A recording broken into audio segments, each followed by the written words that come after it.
नमस्कार मंडळी, सगळ्यांना शुभ सकाळ.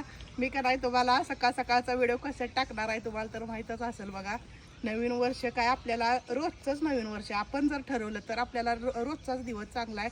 पण तुम्हाला का नाही यूट्यूब फॅमिलीला माझ्याकडून भरभरून मला शुभेच्छा सुद्धा असं व्यवस्थित म्हणत नाही, तरी पण तुम्हाला काय म्हणायचं तुम्हाला तू सांगता. शुभेच्छा, नवीन वर्षाच्या भरपूर साऱ्या शुभेच्छा तुम्हाला सगळ्यांना बरं का, लहानांना मोठ्यांना, जेवढे लहान बाळ आहेत तेवढ्यांना माझा आशीर्वाद, सगळ्यांना जेवढे मोठे आहेत तेवढ्यांना माझा नमस्कार सगळ्यांना. आणि आणि तुमचा आशीर्वाद तसाच आमच्या सोबत कायम राहू द्या. कायमचा तुमचा आशीर्वाद आहे म्हणूनच आतापर्यंत मी आतापर्यंत जशी साथ दिली तशीच इथून पुढे पण द्या. नवीन वर्षाच्या नवीन वर्ष काय आपलं रोजच आहे. मला म्हणजे असं वाटतं माहिती आहे का तुम्हाला, नवीन वर्ष म्हणजे आपलं रोजच आहे.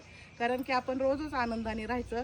आणि एवढं आपल्याला वाटतंय का नाही, घरात सगळं एवढा आनंद आहे म्हणून का नाही आपण कायम आनंदी राहायचं, कधीच दुःखी व्हायचं नाही. दुःख येऊ किंवा आनंद येऊ तर का ना असं व्यवस्थित सगळंच राहायचं. ह्याच्यासाठीच मी तुम्हाला म्हणलं दोन गोष्टी सांगावं. मला काय लय तसं सांगायला येत नाही बरं का, पण तरी पण मला जेवढं वाटतंय तेवढं तुम्हाला सांगावं म्हणलं. तसं तर आई साहेब नवीन वर्ष गुढीपाडव्यापासून आपल्या मराठी संस्कृतीत चालू होतंय. असं आहे का? पण आता सगळेजण सेलिब्रेट करते म्हणून म्हणल्यावर आपण पण म्हणायचं. आपल्या इथं आपण काय सेलिब्रेट नाही करत, पण शुभेच्छा तर देऊया म्हणून साठी खास करून म्हणलं असा व्हिडिओ बनवू बरं का, त्या नवीन वर्षाचं किंवा काय असं काय आम्ही कुठं म्हणजे घरातच जास्त करून आम्ही का नाही सगळं घरातच करत. तर का नाही माझ्याकडून तुम्हाला नवीन वर्षाच्या भरभरून तुम्हाला सगळ्यांनाच यूट्यूब फॅमिलीला माझ्याकडून का नाही शुभेच्छा.